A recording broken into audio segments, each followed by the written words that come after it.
guys, meron po akong earning apps dito na nakaka-earn ako ng $10 in just 1 to 2 hours, and then successfully pumasok sa akin $10, equivalent to 100,000 coins. So pwede ko na siyang withdrawin kasi yung minimum na withdrawal is $10. So equivalent to 500 plus in peso, depende sa palitan ng dollar sa Philippines at saka sa US or ewan paano sabihin. So ganito yun, try ko siyang i-withdraw ngayon para mapakita ko sa inyo na yung proof of legitimacy, na legit siya. So, isi-show ko dito sa video, mag-video ako while i-withdraw ko siya from my account and then to my GCash. So, ganito yan. Kung gusto nyo maka-earn din, gaya ko, pwede kayong mag-PM sa akin, sendan ko kayo ng link. Okay? So, PM me. Ito yung GCash account ko. Walang kalaman-laman. Lagay natin ang password. Then, yan na yung GCash ko, walang kalaman-laman. So, i-try natin withdrawin yung na-earn ko dito sa app na to para ma-proven natin na digital. Ayun siya, yung 101,500 na earnings ko. Coins yan, or they called it beans. So, yan yung earnings ko.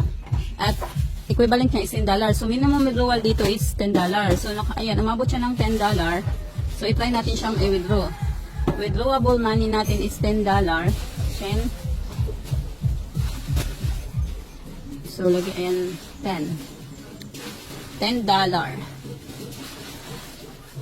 So, i-try natin siyang in-screenshot ko para may record ako. So, withdraw. Go to Meta Wallet. Withdrawal successful. So, let's go to Meta Wallet. What's next?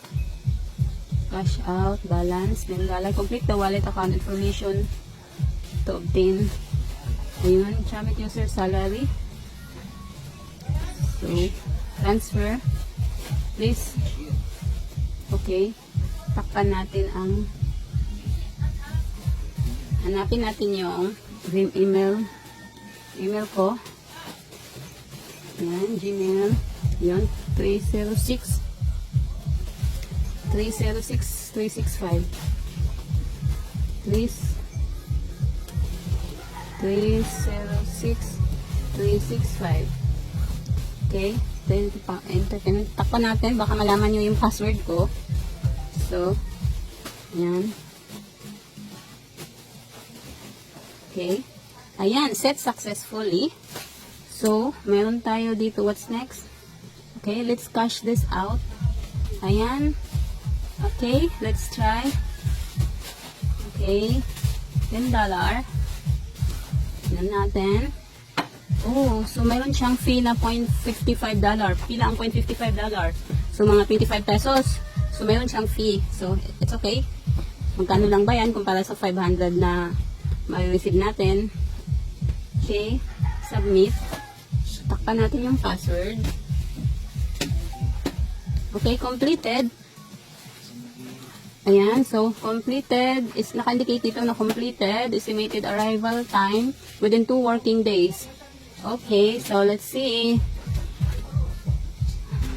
So ayan na, wala nang laman yung account ko kasi nga na-withdraw na siya.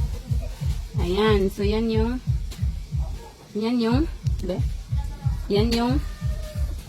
transaction dito sa account ko. So let's go back. First withdrawal ko pa kasi ito.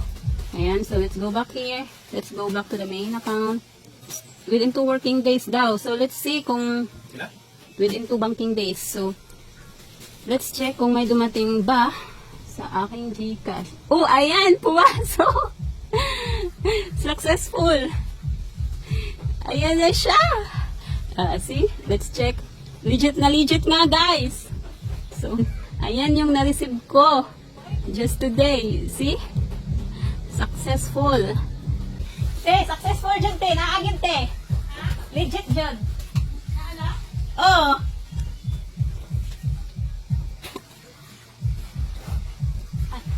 Ang gingan 2 banking days, pero ang sabi kasi 2 banking days, pero yung pumasok is within seconds. Ha? Oh, na-charge nga $0.55. Kuan, mga 25 piso siguro, ana. Wag lang. Dako pa 500 kung basta. Hindi, sobra na 500 kay ang dollar, may dapat 50. 50 ka pa. Nya awa ang nisod 527. Lakid sa ilang charge. Ay, 27 is 550 siguro din eh. Tinood ba na si John Chamit kay daghan mo pa na. Lalaki 500 boy. Hala, imo nga one day pa ka magsikip pa kag ko diha one day ako ana ka 500 nako. Dali ara. Ingsod na dito Gcash mo. Mo ni Gcash ni. Dire nya, dala ko gani ha. Kuan naman. Ingsod na na. Oh, sila ra. Pag kuan ako gani ha, abot naman direct $10. Di akong gitry og withdraw, yan ako.